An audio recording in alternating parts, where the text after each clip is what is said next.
उच्च रक्तचाप के लिए डायग्नोसिस के क्राइटेरिया वेल डिफाइंड है, अच्छे से बताए गए हैं। लेकिन ये ध्यान रखें, अगर आपका ब्लड प्रेशर एक बार बढ़ा हुआ आता है, 140-90 के आसपास आता है या उससे जस्ट ऊपर आता है, तो उसको तुरंत कंफर्म नहीं करें। हाइपरटेंशन को या उच्च रक्तचाप को कंफर्म नहीं करना है।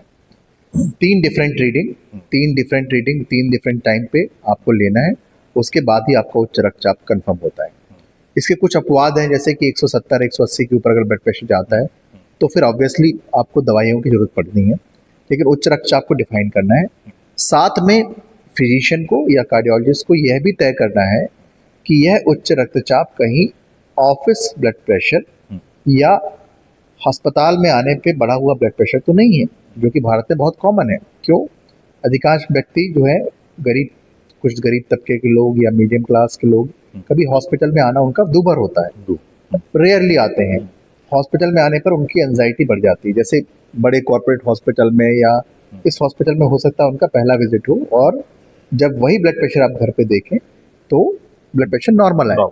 तो इसको कंफर्म करने के लिए आप उसको होम ब्लड प्रेशर मॉनिटरिंग बोल सकते हैं, घर पे बीपी नाप सकते हैं। और एम्बुलेटरी ब्लड प्रेशर मॉनिटरिंग, जैसे आपने बोला कुछ लेटेस्ट क्या है, तो एम्बुलेटरी ब्लड प्रेशर मॉनिटरिंग मान रख सकते हैं, जिसमें एक छोटी सी मशीन आपके लगा दी जाती है और वो 15 से 20 रीडिंग अगले 24 घंटे में लेकर आपको बताती है कि क्या सही ब्लड प्रेशर सर यहाँ पे कितना था, घर पे कितना था, तो क्या डॉक्टर साहब ये मशीन अपने शेल्बी अस्पताल में मौजूद है, एम्बुलेटरी ब्लड प्रेशर मॉनिटरिंग की? जी बिल्कुल, हमारे शेल्बी अस्पताल में 3 एम्बुलेटरी ब्लड प्रेशर मशीन मौजूद है। ये एक पेशेंट को हमने आज ही एम्बुलेटरी ब्लड प्रेशर लगाया है और उसके बहुत अच्छे रिजल्ट हैं। कई बार ऐसा व्यक्ति जिसको हमको लगता है कि ऑफिस ब्लड प्रेशर है, वो घर पे ब्लड प्रेशर बिल्कुल नॉर्मल आता है, और वो इसके उलट ऐसे व्यक्ति जिनका ब्लड प्रेशर हॉस्पिटल में 140 के आसपास है और हमको लगता है कि ऑफिस ब्लड प्रेशर ना हो, गलत बढ़ा हुआ ब्लड प्रेशर ना हो, कई बार रात में ब्लड प्रेशर 170 तक जाता है जी। तो हमको दोनों तरीके से फायदा होता है एम्बुलेटरी ब्लड प्रेशर मॉनिटरिंग का।